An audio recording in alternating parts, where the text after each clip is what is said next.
ইরানের উপর বড় ধরনের সামরিক হামলা চালালেও ইরানকে টলানো যাবে না, এমন সতর্কবার্তা দিয়েছিল মার্কিন গোয়েন্দারা। যুক্তরাষ্ট্রের ন্যাশনাল ইন্টেলিজেন্স কাউন্সিলের একটি গোপন প্রতিবেদনে এই তথ্য উঠে আসে।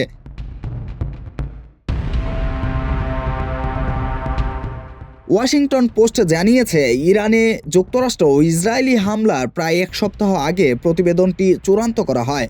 গোয়েন্দা বিশ্লেষণে বলা হয়, বড় ধরনের সামরিক হামলা হলেও ইরানের ক্ষমতার কাঠামো খুব সহজে ভেঙে পড়বে না।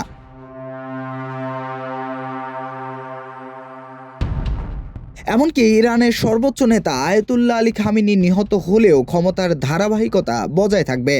ইরানের ধর্মীয় ও সামরিক প্রতিষ্ঠানগুলো পূর্ব নির্ধারিত প্রক্রিয়ায় নতুন নেতৃত্ব ঠিক করবে। প্রতিবেদন অনুযায়ী ইরানের বিভক্তি বিরোধী দলগুলোর পক্ষে ক্ষমতা দখলের সম্ভাবনাও খুব কম।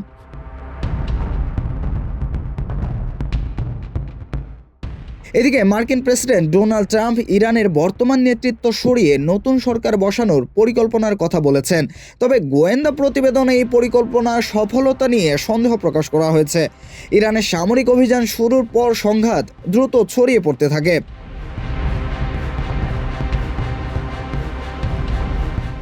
পূর্ব দিকে ভারত মহাসাগরে সাবমেরিন যুদ্ধ শুরু হয়েছে, আর পশ্চিম দিকে ক্ষেপণাস্ত্র হামলা ন্যাটো সদস্য তুরস্কের কাছাকাছি পৌঁছে গেছে।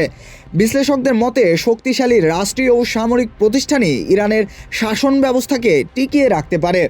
কুমার সপ্তর্ষি রায়, দৈনিক মানবকণ্ঠ, ঢাকা।